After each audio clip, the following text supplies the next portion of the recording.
Good evening, everybody. Welcome into another edition of the Nittany Lion Sports Report with Bob Long and Tyler Gehlhaus, but our first on the Small Player, Big Play app. Thanks again to Bruce Badgley, who gives us a fresh start here and a brand new marketplace to spread the good word about Penn State Nittany Lion football. Let's bring in Tyler Gehlhaus alongside me for the fourth straight year we've been doing this, Tyler, and excited to have you alongside in the studio. It's going to be a great season for us, hopefully a great season for the Nittany Lions, and a chance for us to break down everything that's going on in Penn State Nation. We're going to talk offense, defense, Indiana. But first and foremost, I want to get your thoughts on the news that broke here today. Journey Brown, who was thought to be RB1 and a dark horse Heisman candidate for this year after everything he did last year, he is not going to play, most likely. It seems like he's not on the depth chart. There was an undisclosed medical issue that came up in the offseason. They looked into it. And as of this moment, does not appear that he's going to play football for Penn State this year or again. Sure. I mean, this one certainly hurts. It hurts Penn State's running back room. Granted, they have a great running back room right now. But really, it stinks for Journey Brown. I mean, there's no way around it. He came on late last year after Noah Cain got hurt in the middle of the season. Really came on strong, especially in the Cotton Bowl. And you just hope that he's able to recover from whatever's going on with his heart, and that he's able to play football again. A lot of people think that might be in the NFL next year. Maybe he comes back for another year at Penn State. Maybe he can go ahead and play towards the end of this year. I kind of doubt it. But Franklin did keep that door cracked a little bit today during his press conference. But really, I mean, it's a good thing that they called it, for one, the doctors. But it's just a really unfortunate situation for Journey Brown, really, and the program. I mean, Penn State, I mean, you look at what happened last year in the Cotton Bowl at the end of the season, and Micah Parsons and Journey Brown getting offense and defensive MVP and really springboarding this team into the 2020 season. And now you look at everything that's gone on in this year, and then Micah Parsons opts out, flirts with coming back, ultimately decides to stay, focusing on the draft, and then the news about Journey Brown. So it kind of stings. It really stings, I should say that. But I think Noah Cain's ready for the workload. I think he proved that, early in mid-season last year, especially on the road at Iowa. He helped seal the deal there. And then there's guys behind Noah Cain. Devin Ford, another sophomore like Noah Cain, more of a speed guy, will probably fill the Journey Brown role. And then you have two freshmen from Florida, Keziah Holmes, number 26, and Kevon Lee, number 24, bigger back, 6 foot, 230 pounds. So big boy coming out of the backfield there. So still a lot of talent, just younger guys that are going to have to step up now. No doubt about the youth. Now, one more note on Journey Brown. The journey, lack of a better term, that he had to become the starting running back at Penn State last year is such a great one. Kind of a guy that was not an afterthought in recruiting, but was more that speed guy, wasn't looking to be, certainly track star first and foremost. And then the summer going into last year, there were issues there. He wasn't on campus for the full extent of those practices. They put a lot on Journey Brown, mentally and physically, and some of that was things that he earned to get to that point. But there was a question of, is Journey Brown going to take this summer and improve himself, or is he going to fall back into some of the ways is he going to fall off of that strength program, working hard? And you know what? He put every bit of work in that you could possibly expect. He came in ready to play last year, and he earned every snap he got, and he earned what would have been a starting spot this year. It's a real shame that it ends this way because of how good that story was going. No, you're totally right, especially because, like you mentioned, he wasn't on campus last year in the fall or in the summer. And then he pretty much started the year as a number 4 running back. Yeah. It was Ricky Slade, Noah Cain, Devin Ford, and then Journey Brown. And he just kept fighting, got his chance. When Noah Cain got banged up, and he took full advantage of it. And all of a sudden, he's getting dark horse Heisman, maybe a second, third round pick in the NFL. And he was the lowest. He was slotted the lowest on the depth chart at the beginning of last year. Was the lowest 3 rated. Oars, I think, right? It may have been, but he was he was the last one really Right. to get in. Yep. A lot of it because of the off the field issue while he was suspended for the summer. Yep.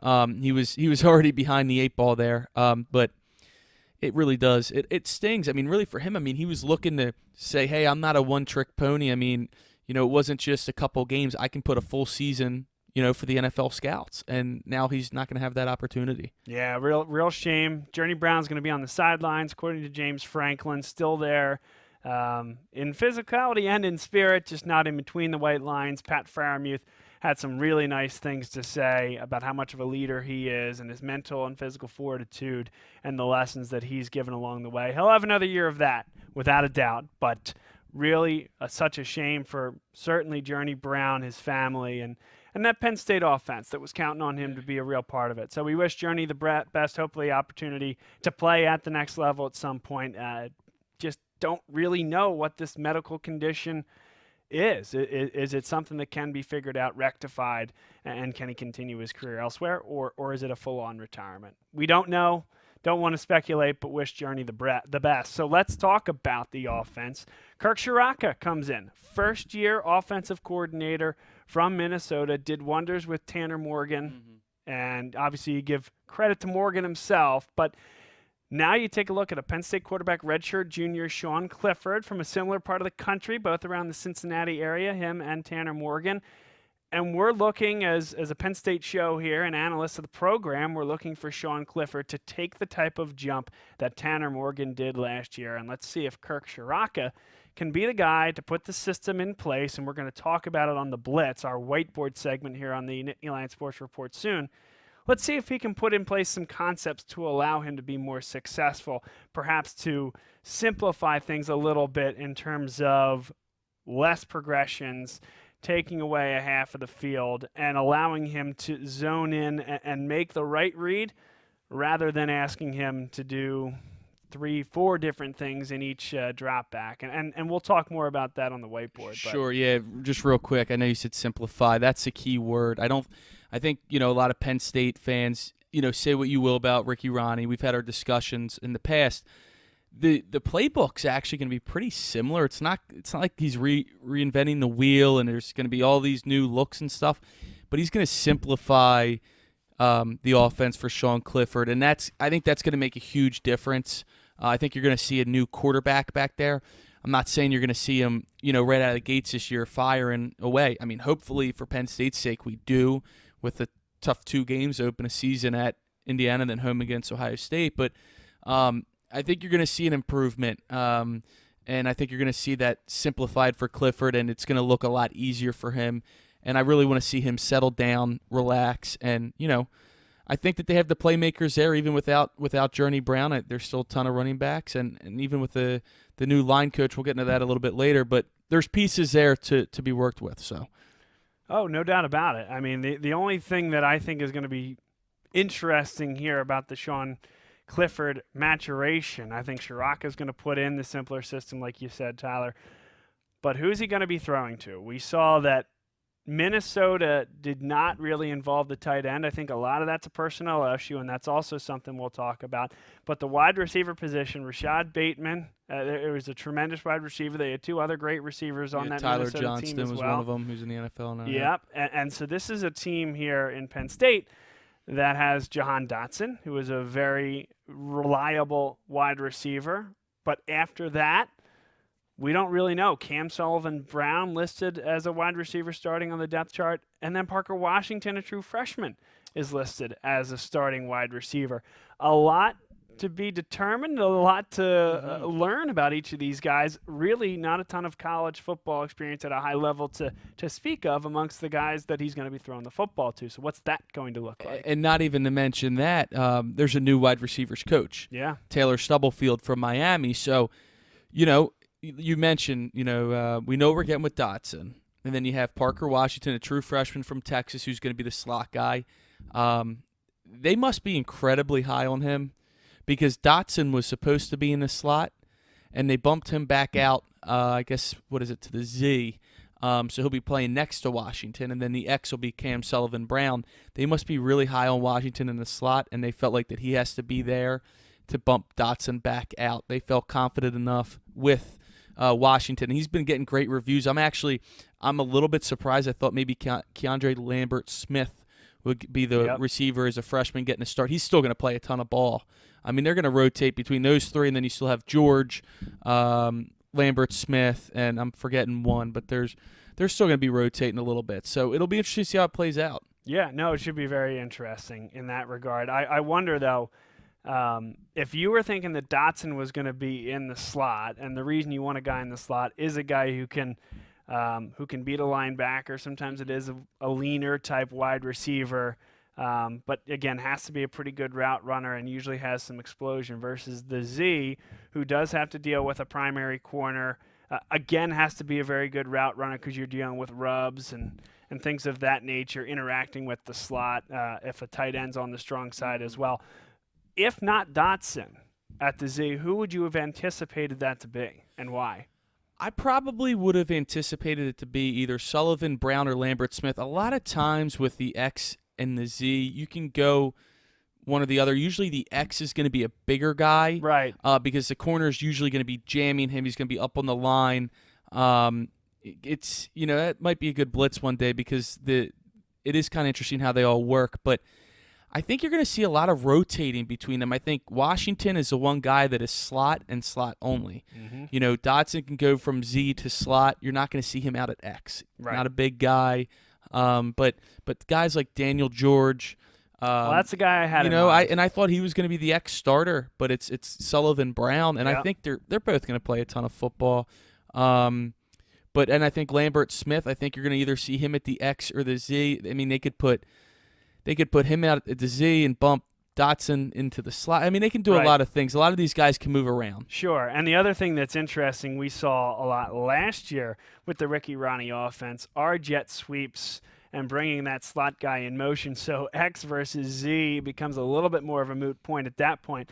I think what you're going to see more, though, in the Kirk Ciarocca offense this year is bunching a set and really layering and hammering 2 and 3 wide receivers, sometimes stacked. And we saw that a lot with Minnesota last year. And then they have really creative rubs and really some good screen action as well, which is going to ask a lot of your offensive linemen to get downfield and block there, which you can do on a screen as long as it's caught behind the line of scrimmage. But, I think the whole XZ slot becomes a little bit more of a murky issue when you are stacking 2 and 3 on one side right on top of each other. And I think that is a really difficult thing for a collegiate defense to monitor and to guard. And the way Ciarocca did it at Minnesota, if he can replicate that at Penn State, it's going to produce a lot of issues with some of the speedy guys that we're talking about, the young guys at wide receiver. And if I may add,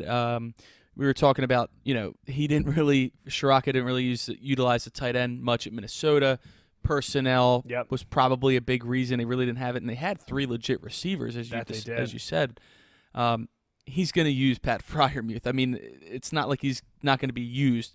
They're going to find a way to get him used. I actually think with Parker Washington now starting in a slot, Freiermuth also, I think they're going to do a lot of damage in the middle of the field between those two. Once you start damage in the middle of the field, it's going to open up the outside for whether it's Sullivan Brown or George or Lambert-Smith on the one side and then Dotson on the other. It's going to open up because they're going to be able to hammer away that middle part of the field with those two. Absolutely agree. Yeah, it should be a very interesting offense this year. A brand new coordinator, as we talked about, a new wide receivers coach as well. And, well, same old quarterback there with Sean Clifford and an opportunity to continue his ascent. I think he did good things last year. There were things that I think to be a national championship contender, things he needed to do a little bit better. He'll be also the first one to tell you that.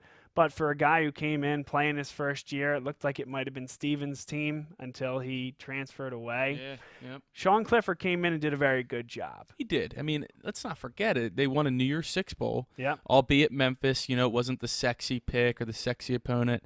But, they handed – they played really well in that game, which was encouraging offensively right, to springboard into this season, which we thought, the stars were aligning, and they still could be, but, with, like we discussed earlier, Parsons out, Brown out, and no home field advantage, no, white out at home type of thing. So The stars really didn't align perfectly, but it's still a very talented team that they have. And, Clifford, like you said, it's really up to him and what step he's going to take to the next level. I think as he goes, Penn State's going to go. No doubt about it. Let's take a look at it on the whiteboard right now. We'll walk through the offense. Kirk Ciarocca leads the way. Sean Clifford, he follows his lead, and we'll see a lot of interesting personnel groups and formations that we'll walk through right now. Time for the blitz here on the Nittany Lion Sports Report. For the first time, we're going to go back to the whiteboard and check out Penn State's offensive concepts and what we're looking forward to seeing this year. Kirk Ciarocca, the new offensive coordinator at Penn State, is going to run things in some ways similarly to what was done last year with Ricky Ronnie. Same concept in terms of Sean Clifford coming out of the shotgun in most situations, Noah Cain or whatever running back to his right or his left. And we're going to see a lot of that zone-type run-pass option that has become a staple of Penn State football since the days of Joe Moorhead as the offensive coordinator. There are some differences, however, and we've seen at Minnesota, Kirk Ciarocca tear apart the Brent Pry defense, and here's how he was able to do that. First and foremost, when we talk about these offensive linemen, you see other Big Ten programs, specifically a team like Michigan that will be a very pro-style offense. They have guards that are super athletic, like to pull and run power looks. So that's what power is when you're running the ball, say, to your strong side, and this guard here will pull and then take on the linebacker at the next level. You're not going to see much of that from Kirk Ciarocca, but that doesn't mean that he's not going to ask a lot from his offensive linemen. And what I mean is Minnesota did a great job of getting folks involved in the screen game. So right now we have X, your tight end on the strong side, the slot, and the Z. Let's take a look and see what happens when we're actually going to stack an X receiver on this side, move the slot receiver over a little bit, and now you have three receivers bunched right here. A quick snap and a throw here creates an opportunity where you're going to count on these wide receivers to jam and block down the field, and you're going to ask this guard and this tackle to run down the field as well. As long as this ball is caught behind the line of scrimmage, you're going to have an opportunity for these athletic linemen to get downfield and create havoc. That's a change-up play that Minnesota used to perfection last year when you saw teams get a little bit discouraged from the other concepts of the offense and getting the ball out quickly from the quarterback position on slants and things of that nature. So why were Minnesota's slants so successful last year? Well, we're going to go ahead and put our X back where he should be on his side of the field, keeping the Z receiver here, keeping the slot receiver here, and here is the X with the tight end, right? Actually, at times he'll have two tight ends blocking on one side of the field, creating a real strong side, and then having that zone run-pass option to give to the running back and establish the run that way. But then once that rushing attack provides enough pressure that you need to stack the box, all of a sudden it's time to fake the read right here in the shotgun. The opposing linebacker has to honor that, and then all of a sudden here comes the X receiver running the crossing route, and quick passes are what got Minnesota to the promised land last year in terms of being able to frustrate other big-time defenses in the Big Ten. And it's just that mix of getting the screen game going, the quick crossing routes, and, of course, the run-pass option that allowed them to be very successful. But, again, the difference between this and Ricky Ronnie's offense last year is you're asking Sean Clifford, your quarterback, to do a little bit less. You're asking him to read one side of the field. If it's man-to-man defense, you're forcing the linebackers to come up here and creating space right here in the middle of the field. Let's say that the defense is running zone instead. So you have linebacker, linebacker, linebacker, zone look here, and two safeties. Well, now it's an opportunity for the quarterback to, again, read the defense. He'll drop back. Noah Cain's going to come out here, or whoever it might be. He provides an option in the flat to check down. And these folks are just finding seams, right? You have two receivers on the one side. They're going to run a route Perhaps the cross, and again, on a zone look, sometimes that can be your buffer or what you're trying to do to thwart that attack. But what Tanner Morgan did so well and what he's going to ask Sean Clifford to do is to be able to read these safeties. In last year's game, whenever Penn State would bring pressure, we saw a play to Rashad Bateman that got them on the board. We saw an interior nickelback rush.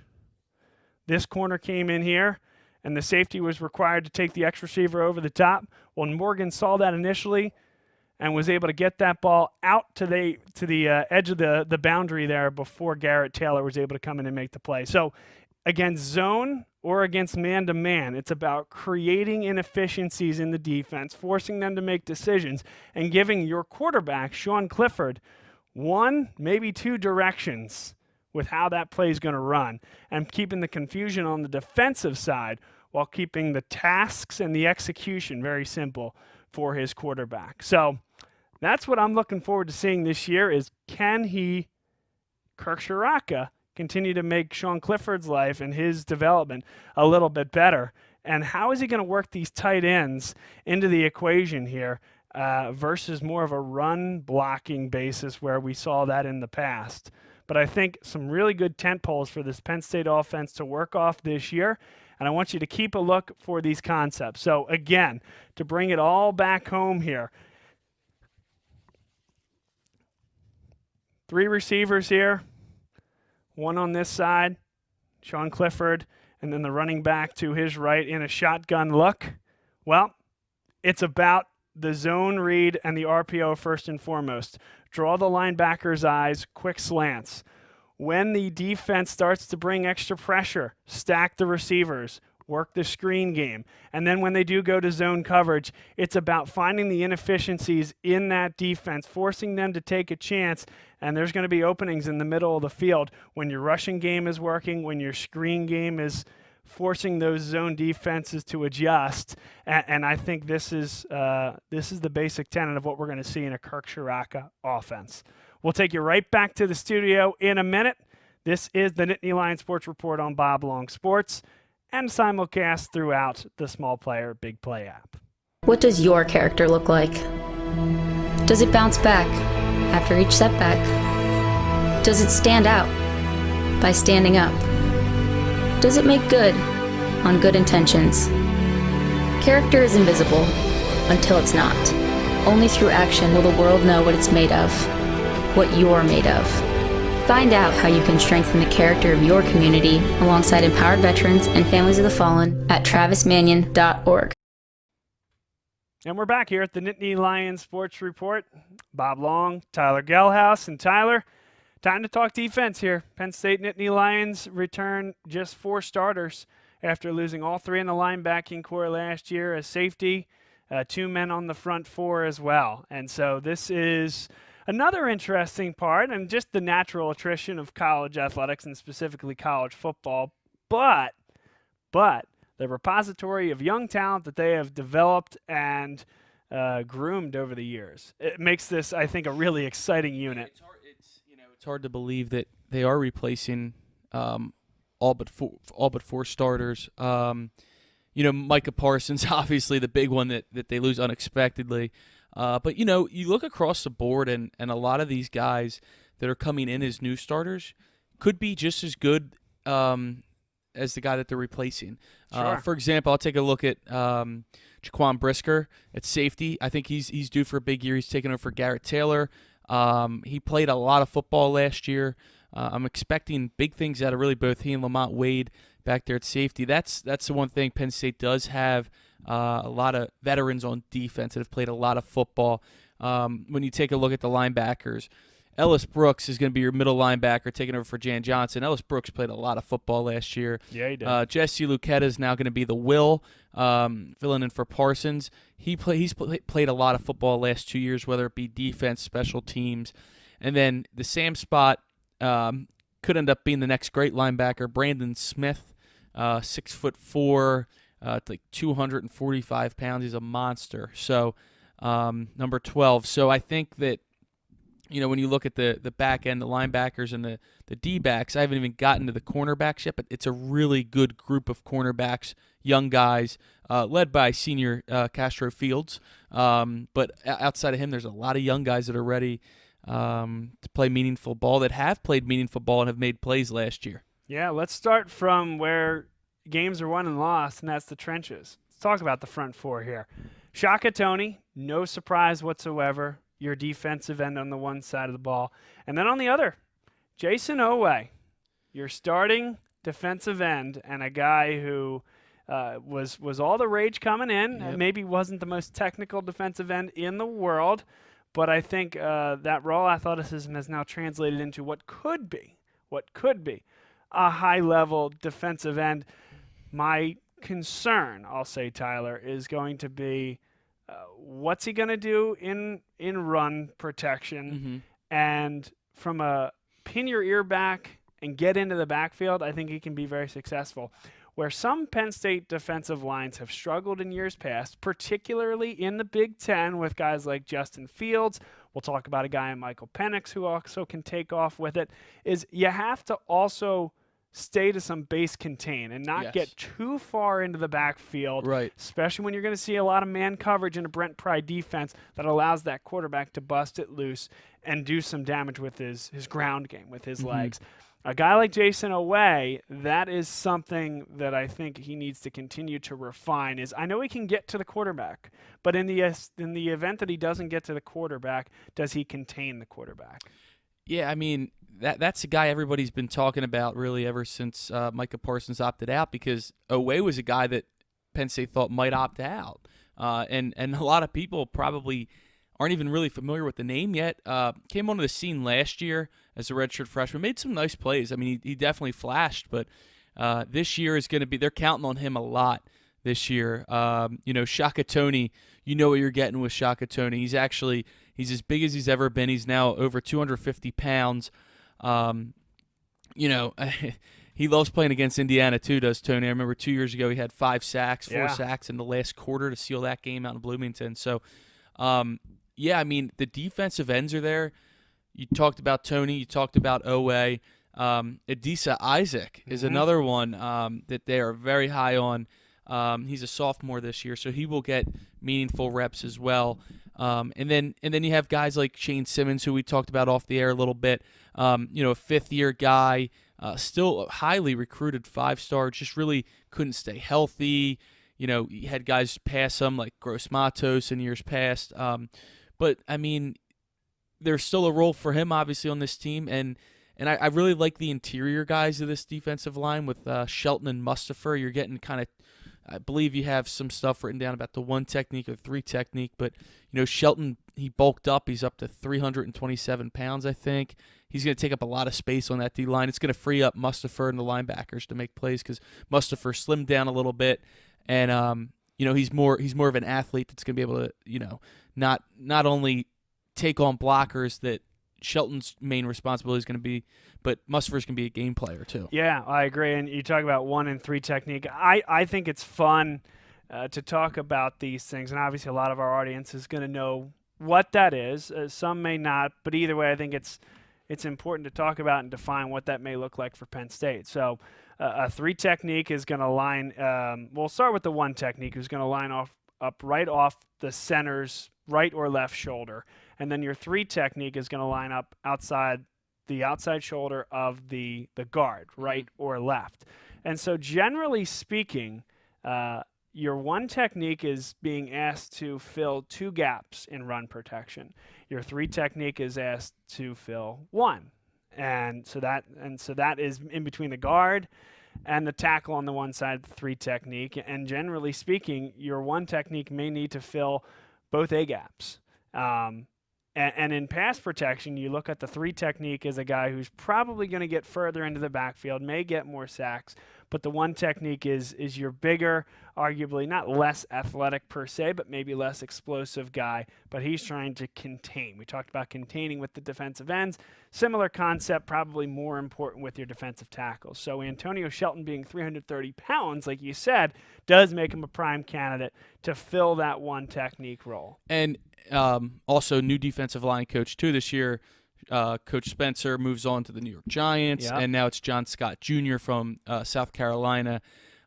So Another guy I want to talk about, though. sure. Deion Barnes. Sure, yeah, Back yeah. as a grad assistant. That's a good one. Close to my heart because he was coaching Northeast High School here. Obviously, I do a lot with Philadelphia high school football, Right. but happy to see him back on the staff as well. Yep. And a guy that, listen, everybody wants the Eni Whites of the world coming from the Philadelphia Public League. Deion Barnes, I think, gives a great recruiting presence. Here in Yes, Philadelphia. definitely. He's grad assisting with Penn State. I think it's a great avenue for not only Barnes but for Penn State, especially get back in that Philadelphia area because there's a lot of strong talent there, as you mentioned. But back to John Scott Jr., the new defensive line coach, he likes a bigger one technique, and I think that's why Shelton put on all that weight. Good weight, but that's a new part of this defense. We're going to see bigger one technique guys. Mm-hmm. Yeah, sure. And wouldn't expect any change on the Brent Pry side. They are almost always going to have 4 down linemen as opposed to some other programs that, obviously 3-4 is an option. I think you're going to stay base 4-3. Occasionally you may throw a nickel. The 4-2-5. I mean, I think the nickel. I think you're going to see that a good amount, especially when you're playing teams with a lot of athletes on the outside. Right, absolutely. But I am excited to see what P.J. Mustipher does in a starting role. Antonio Shelton will have another good year, I think. And, P.J. Mustipher, replacement guy, and Robert Windsor, who was rock solid in that role. Mustipher, I think, has a chance to be special here at Penn State. Yeah, I do too. It's kind of been a long time coming because he's played for so long, but he's never really been the starter. Yep. Outside of the one game last year, but I'm expecting really big things from P.J. Mustipher. I think it's a prime time for him to really ascend himself and become a household name for not only Penn State in the Big Ten, but I mean even nationally and starting to get his name up on draft boards because he is going to be draft eligible. You never know how that goes. One big year could put you right there. And all of a sudden, then you're talking about 3 guys at minimum on this defensive line that are absolutely guys that will go in the draft. Jason Oweh, a guy who could be with the right type of year, and he already has the measurables, first-round type of talent. Shaka Toney gave a second thought to the NFL draft last year. He decided to return for his final season. He's a guy that will be drafted next year. He'll definitely make it as an outside 3-4, I think, linebacker. I think so, too. And then if it is Mustipher with the coming out party, you're talking about 3 of the 4 on this defensive line. And so Penn State has had a lot of strong defensive lines. Dietrich Gross-Matos was unbelievable last year, and I don't think anybody in one package replaces what he brought to the table. But there's no doubt that there's a depth of talent here, and there's depth at the defensive tackle as well beyond even what we're talking about at the defensive end standpoint. I mean, I think the defensive end you have 4 to 5 guys that can really play. Defensive end, if I may, defensive end this year, the depth looks really good. That could be shaken up a bit next year, especially if somebody like Oweh leaves. Right. It will be a little thin, but defensive tackle is well stacked for years to come. For years. I totally agree. So we'll move into that linebacker discussion. We talked about Brandon Smith, Ellis Brooks, and Jesse Luketa. You wanted to talk about the 4-2-5. I think it's a great time to do so. So, pretty much with that is a lot of times on passing downs and even the 4-2-5, Penn State goes to the nickel, you're going to see the Mike, middle linebacker, Ellis Brooks come off the field.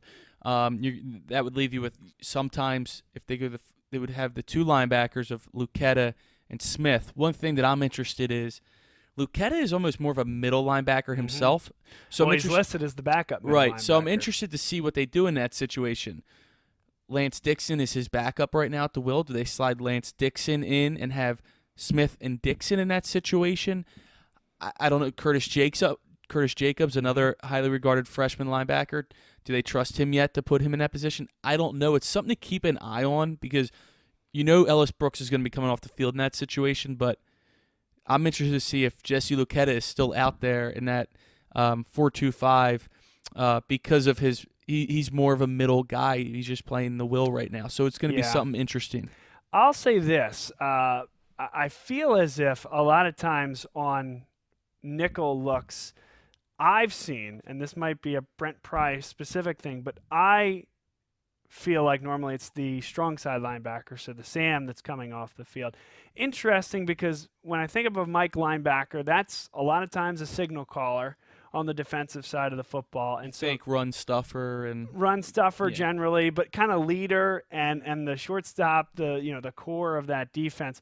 However, it is a really good point you bring up about Jesse Luketa being groomed as a Mike linebacker as well, and so a guy that can stay on the field if it is Ellis Brooks that goes off, because I would argue he is your, I hate to say least athletic, but when you're talking about Brandon Smith and Jesse Luketa, he is your least athletic of the three linebackers, and so it's important to have cover guys out there on the field. A guy, in theory, your nickel corner is the guy that can be physical and stop the run if needed, but also can pick up a tight end in coverage, because sometimes that's what needs to happen with a shift or what have you.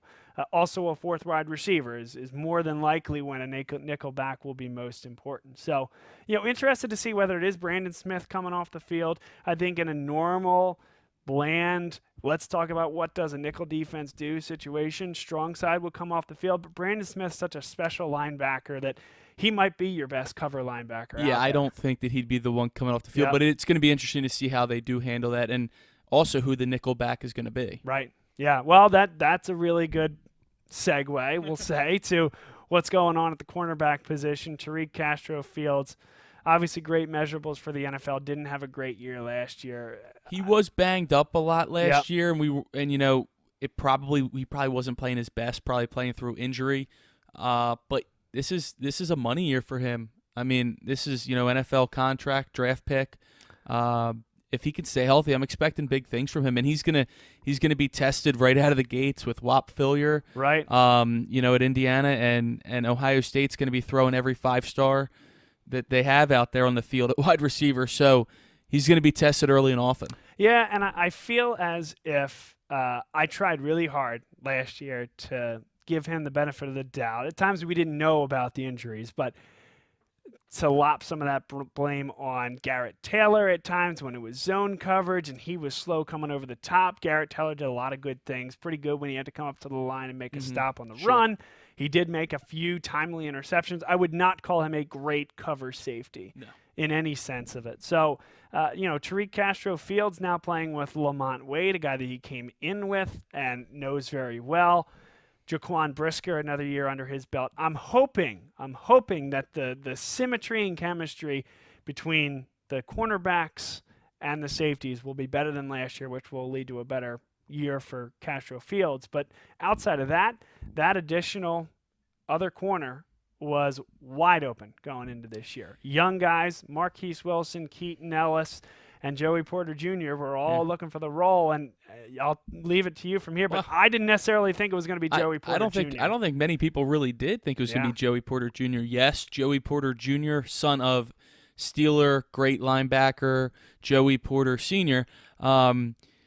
We really didn't see much of Joey Porter Jr. last year. He redshirted. He did play in 4 games, was able to retain that redshirt. We did see a lot of Marquise Wilson. He made a lot of interceptions, timely interceptions, most recently against Memphis to really seal the game in the Cotton Bowl. Keaton Ellis, another cornerback that was a freshman last year. Those two were like the ones that were getting the majority of the attention, and were really, one of them was slotted to take over for John Reed. Well, Joey Porter kind of comes out of nowhere. He's a lanky, I believe, like 6'2", probably 190, maybe 190 pounds. I mean, he's got great length, and now you're feeling really good about this cornerback room. And even behind Ellis and Marquise Wilson, you have Daquan Hardy. It's a really good cornerback room right now. I was interested. I don't want to read too much into the depth chart, but Daquan Hardy was listed as an or with Keaton Ellis. He was. And so you wonder, because Keaton Ellis was a green light from the start last year. I think is a guy that eventually, with a couple more good years at Penn State, could be a pro. And I thought he played pretty well.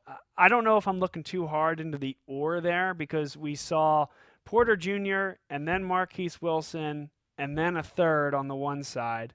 And on the other side, Tariq Castro Fields, and then Keaton Ellis or Daquan Hardy. And so I wonder if there's anything I'm looking into there, Tyler.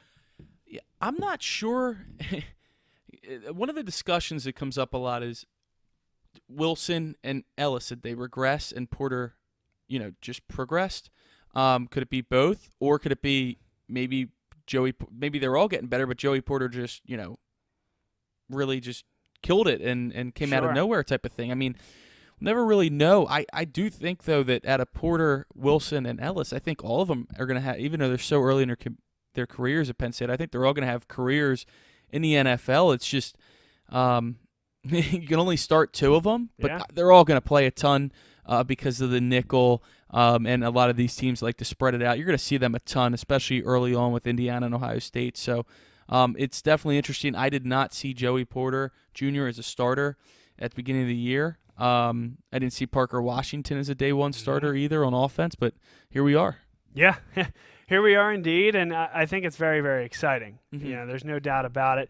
Joey Porter Jr. was a guy that early on was thought of as, hey, he's going to be a linebacker because his dad was a linebacker. Well, maybe not very quickly, but in time it was, well, he's not 200 pounds, so maybe that's not going to happen, at least not right away. And then there was a thought that, hey, maybe he's going to be a safety. But those measurables, Tyler, 6'2" and just a shade under 200, he's not a safety yet. And I think if he does stay relatively within that type of figure, maybe adding muscle, shedding weight, man, that's a picture-perfect linebacker at this point. I'm sorry, a picture-perfect cornerback for this team. So the linebacker, that conversation goes bye-bye. Right. And even at safety, maybe this is a situation where next year there may be a little bit more of a dearth there with some of the graduating seniors. Although the whole eligibility thing becomes very interesting as well. So I don't even know if we can talk intelligently about who's going to be there and who's not going to be there. But in theory, the safety position, which seems very locked in with Brisker and Lamont Wade this year, Jonathan Sutherland, sort of the super special teams guy, but can fill in as necessary. I wonder what that's going to look like next year. But for right now, Joey Porter Jr. slotted as your number 2 cornerback. Yeah, and also looking at it right here, 3 out of the 4 starters in the secondary, Castro, Fields, Brisker, and Porter Jr. all above 6 foot. Yep. The only one under 6 foot is Lamont Wade. Of course, yeah. Well below. Yeah, and usually that is like the difference usually with Penn State. I mean, recently, Franklin, they do like taller corners. You think Oruwariye now with the Lions. They do like that lanky Christian Campbell type cornerback. And that's really what you have really with all 3 of Wilson, Porter Jr., and Keaton Ellis. So it's very exciting. They like to make their jobs on the wide receivers tough in practice. We want tall corners and short receivers. Yeah, it seems to be usually it's flipped, but yep, no doubt about it. Speaking of which, we didn't talk about one of those shifty and shorter receivers, but John Dunmore. That's right. Back to that, John Dunmore. He's in the portal. He just withdrew from Penn State. They're still leaving the door open for him to come back. 2020, obviously, we touched on a crazy year. He's from Florida down there, Miami. Don't know the situation why he withdrew for the semester or the year, whatever, probably semester, but he's not on the roster this fall. But the door may still be open for him to come back. I don't know what kind of effect that has on this year's team. Obviously, with a new receivers coach and really a lot of unknowns outside of Jahan Dotson at the position, it would have been nice to have another body out there and see what he can do. But I still think the wide receiver room will be fine this year. Time to break down the Hoosiers here on the Nittany Lion Sports Report. Bob Long, Tyler Gehlhaus, and this is an Indiana team that will be about 7.5-point dogs this weekend at home, for whatever at home means to you this year. But very interested to see. Michael Penix's going to start at quarterback, a guy who has been successful when he's been healthy, but he's been hurt each of the last 2 years.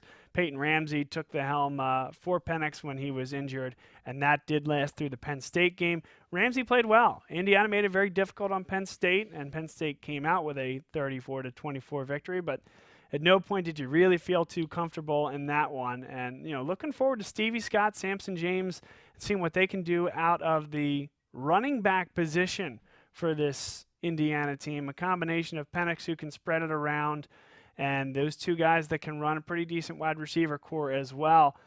Tom Allen might have his best team in a while. James Franklin said as much, thinks it's the best Indiana team that he's played in 6 years. And so, Tyler, I want to know your thoughts on what we expect to see on Saturday at 3:30.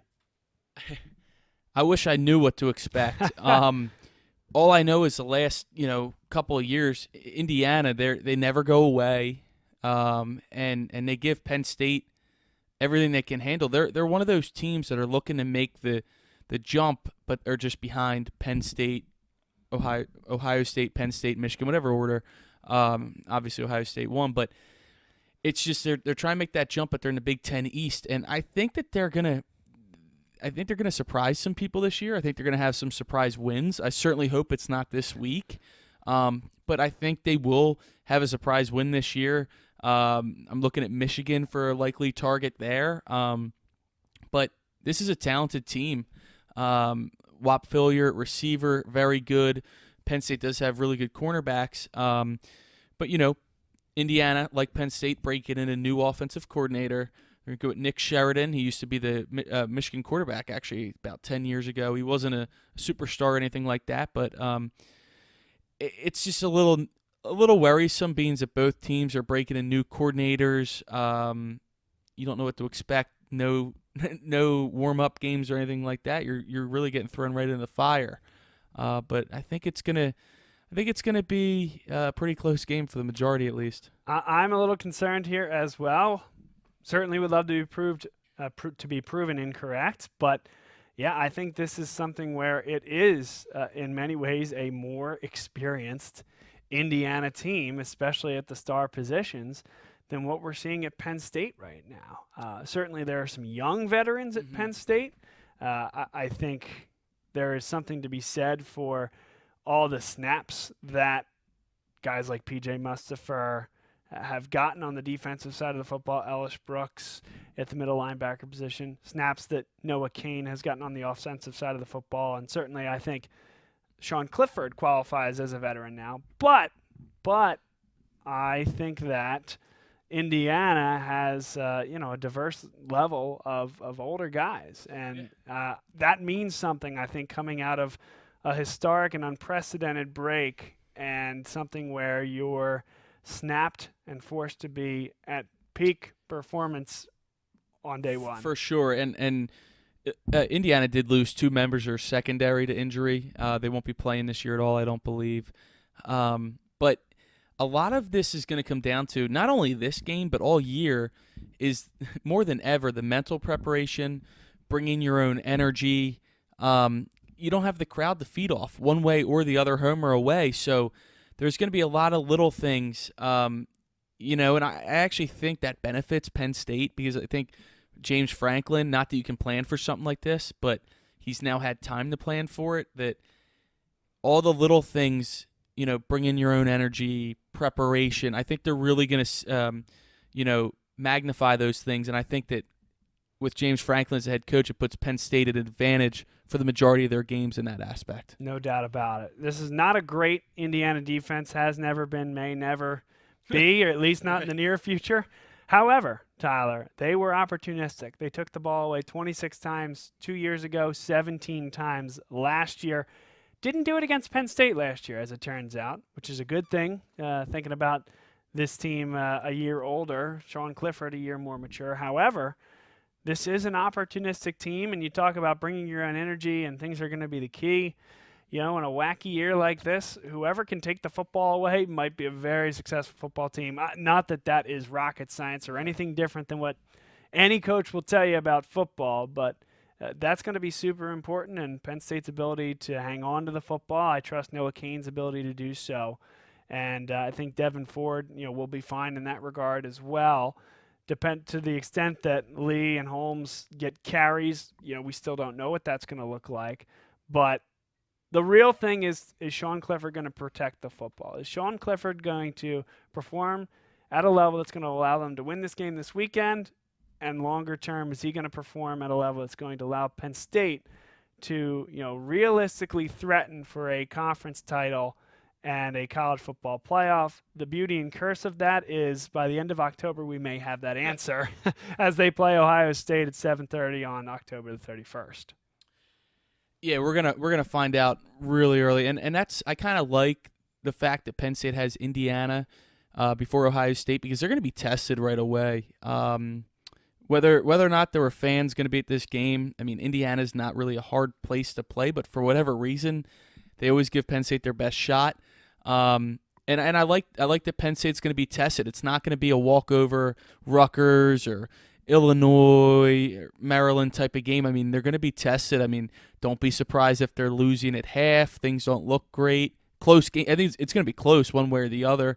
I tend to think Penn State will pull it off in the end and have kind of a comfortable win, but it's not going to be like a never in doubt type of game. But I think that's going to be good for Penn State, especially getting ready for next week against Ohio State. Yeah, should be interesting. Should be fun. Thanks everybody for hanging with us throughout the Nittany Lion Sports Report. Next up, we have our favorite segment, Guest Picker, and it's none other than Bruce Badgley, our man at Small Player Big Play, who gave us the new home this year. He's also a big Indiana Hoosiers guy. So let's introduce Bruce here, and then we'll make our picks in tandem.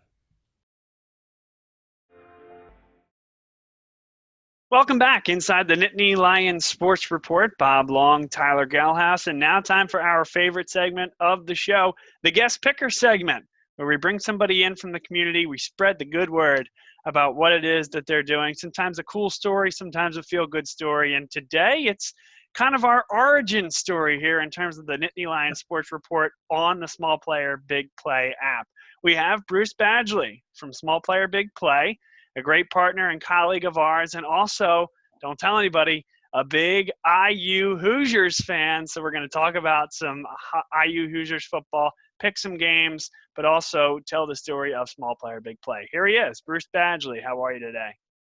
Hey, I'm great, Bob. I'll tell you what, I never really kind of connected the dots, but how ironic is it that it turned out that, with the delay in the season and now, Indiana being the first one that Penn State's going to play this year and your first show on the Small Player Big Play app, I think the stars are aligned that, we created this partnership. Yeah, no doubt about it. Stars definitely aligned on the partnership. Stars definitely aligned on the schedule. I think our constituency and fan base hopes that the stars do not align for the Hoosiers this weekend, though it should be an interesting game. I'm seeing about a 7.5 point spread, but we'll get to that. So let's talk about the Small Player Big Play app, how you started it, what exactly it is, and how you found someone like us and decided to bring this nutty family on board to the Small Player Big Play app. Well, Small Player Big Play is, the genesis was a safe social media platform for youth sports. And so, we created this a couple of years ago, and it has a component in there for fundraising where people can, from their phone or tablet, create game streams and through that have the ability to fundraise by doing streaming and at whatever level you want, whether it's a youth level.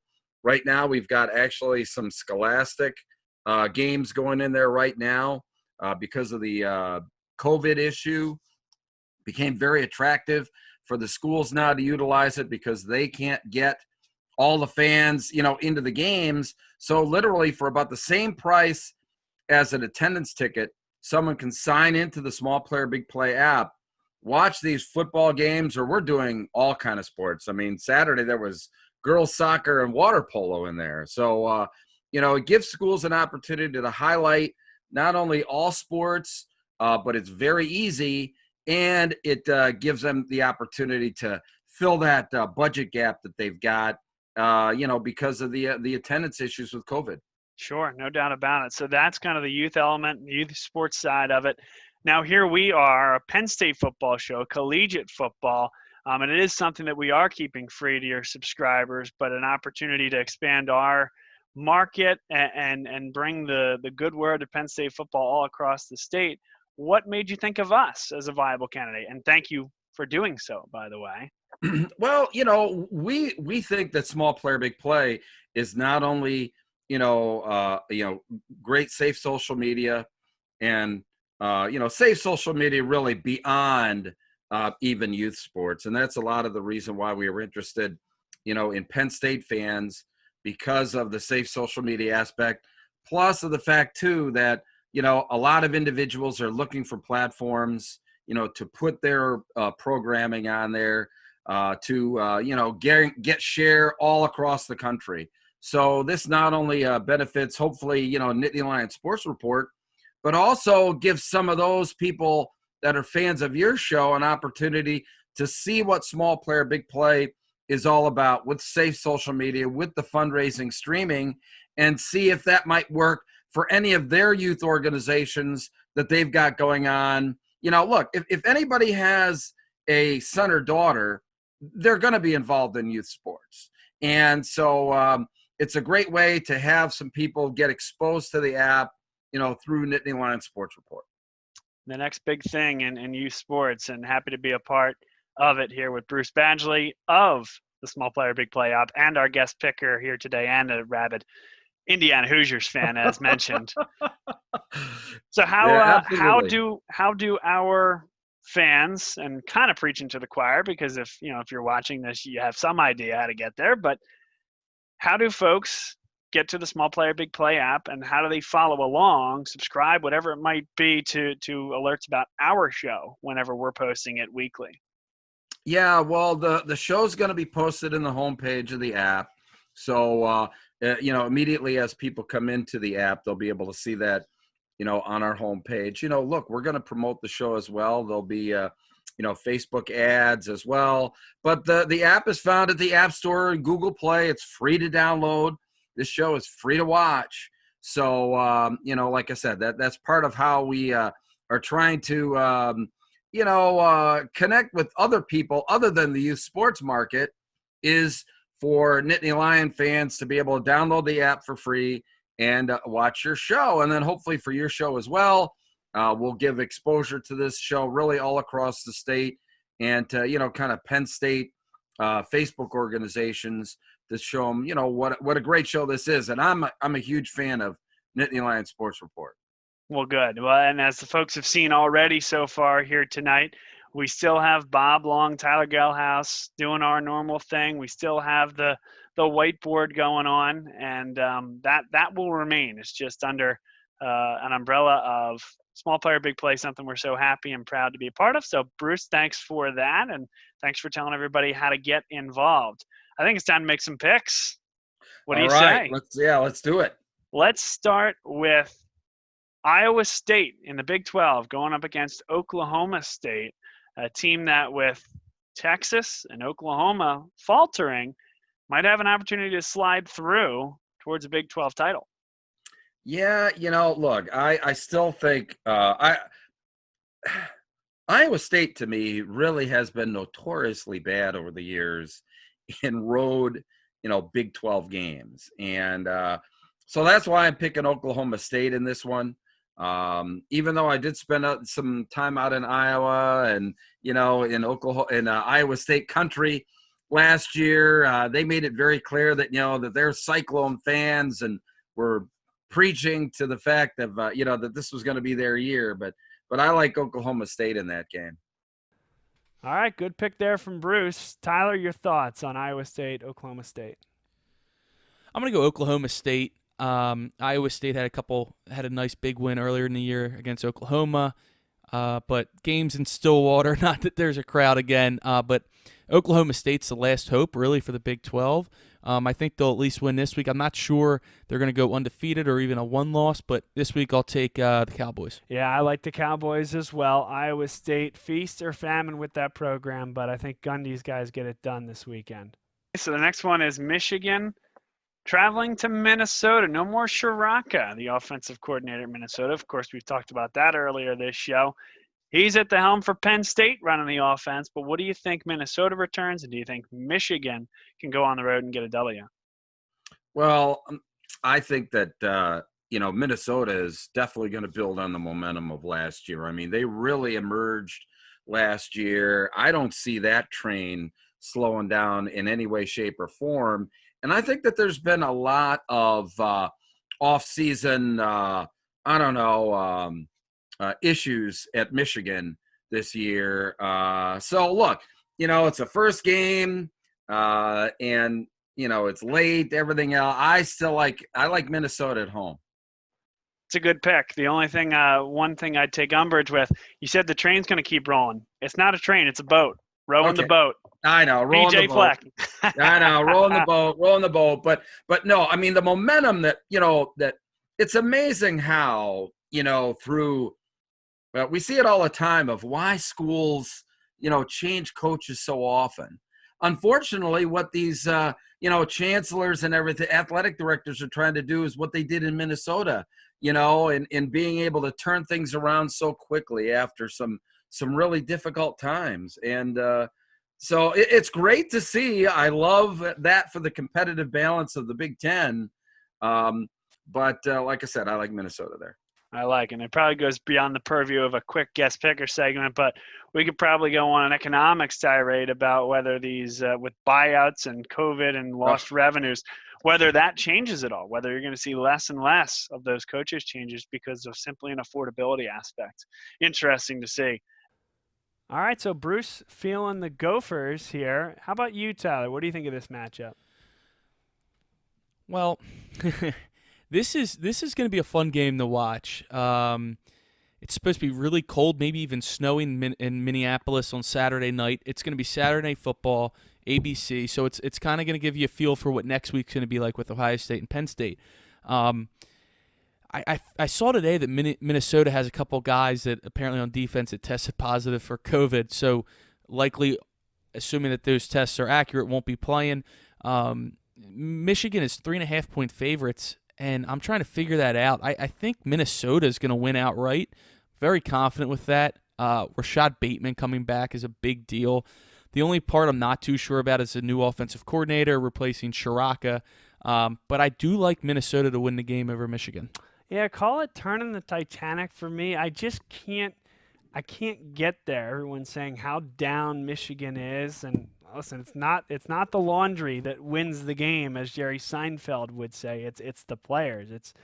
I guess all that to say, I'm willing to be wrong in week one to see Michigan topple and be terrible. I just don't think in week one I'm going to make the pick. So I'm sticking with go blue, and I think Michigan's going to win this one. Next up, Cincinnati at Southern Methodist, SMU.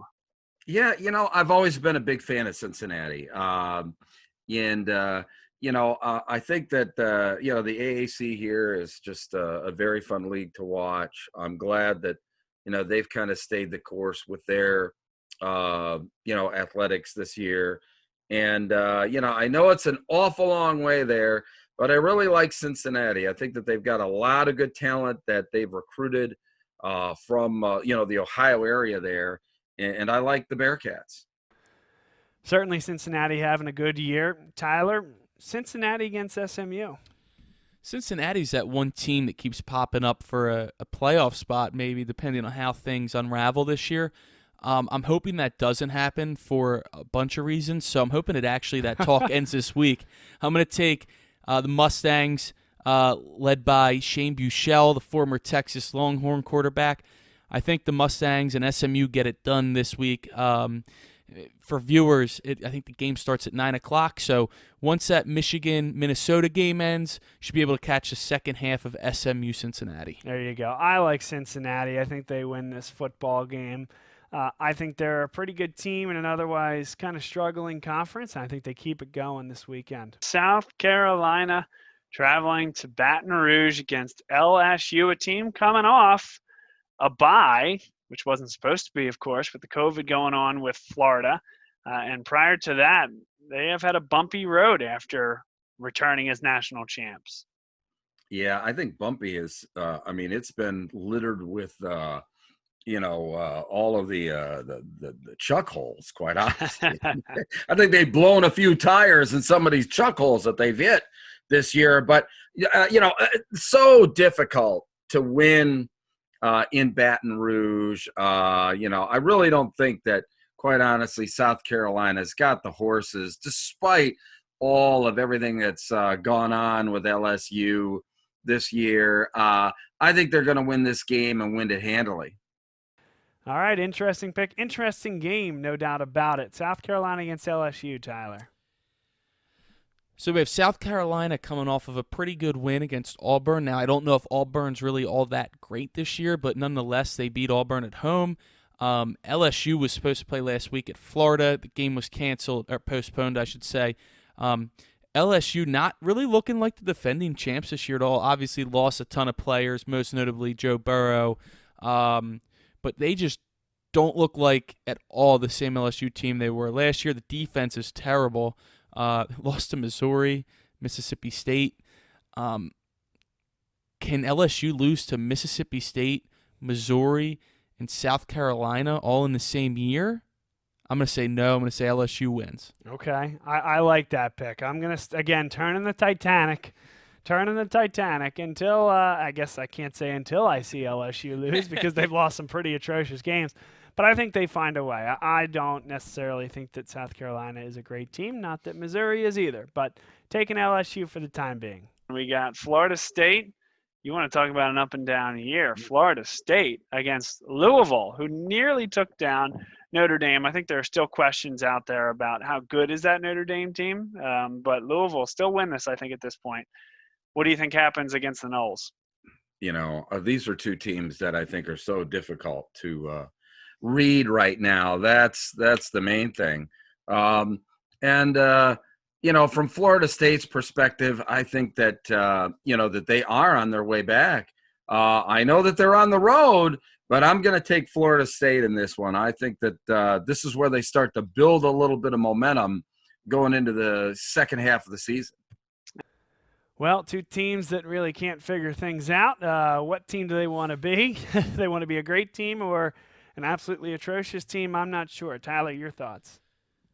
I was able to see both Florida State and Louisville play a bunch this weekend. Florida State looked great for the majority of the game against UNC until late.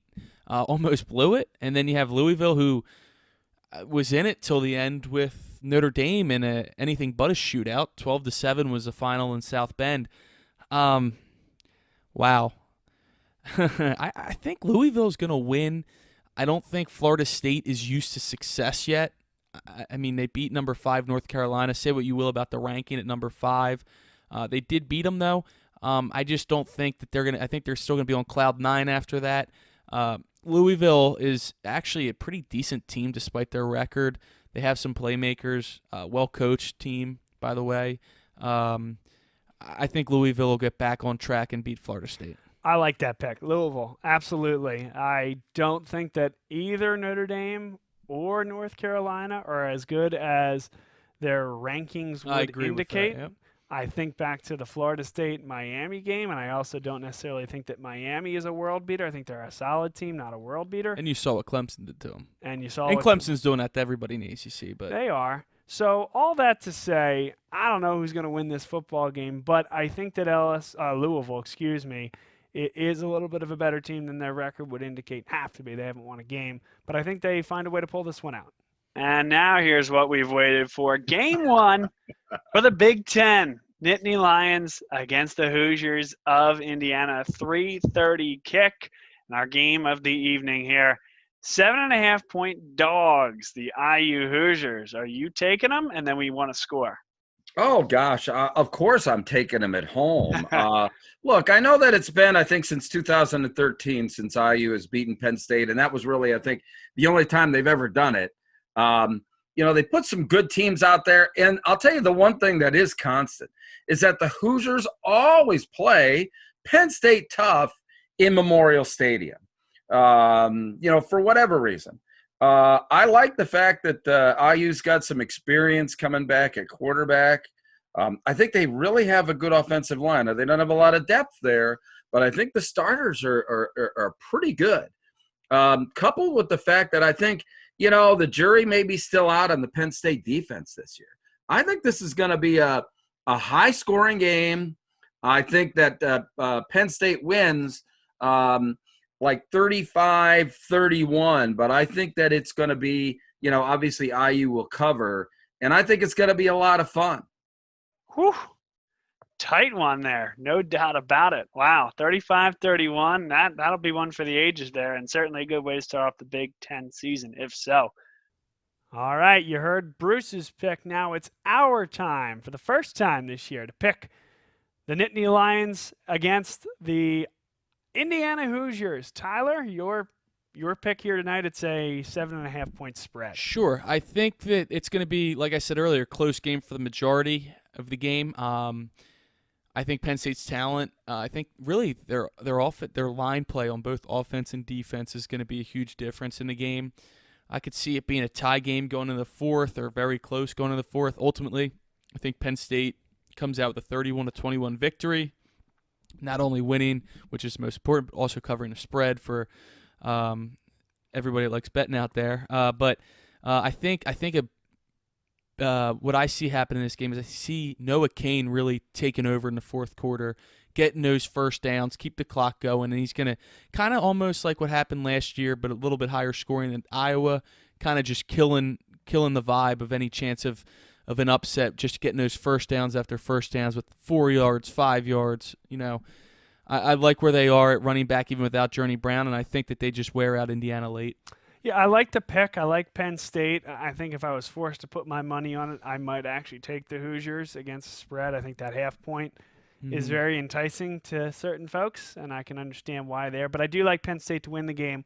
I think they're going to have to learn a lot about themselves. I don't think it'll necessarily be easy for the entire game. We may be sweating it out a little bit at times over the course of the day, turning into night. But I am going to take the Penn State Nittany Lions to win the football game over Indiana, go to 1-0, and prime the pump for maybe the most anticipated college football game of the year yet, Penn State against Ohio State on Halloween. Bruce, we appreciate the time. Thanks for being our inaugural guest picker for this year, and specifically when we're on the Small Player Big Play app. Thanks again for the partnership, the trust and confidence in us, and we'll have you on again here real soon. Hope you'll be following along. Well, I'll be following along, Bob. Thank you very much for joining the Small Player Big Play family. Thanks for all these fans here who are watching the show, who have downloaded the app. Take a look at what we've got going on in there. And like I said, it's very easy to do a stream. And give us a shot. Talk to your organizations, or if you've got any questions, just go to smallplayerapp.com and get more details there. All right, thanks, Bruce, again for being on. A great guest picker and a good steward and introduction to Small Player Big Play, where you can find all our broadcasts this year of the Nittany Lion Sports Report. Tyler, thank you. I appreciate having you back, a new platform for us, a nice opportunity to talk Penn State football, and, well, time to kick off the pigskin once again. Yeah. Exciting. Thanks again for being here. Good stuff.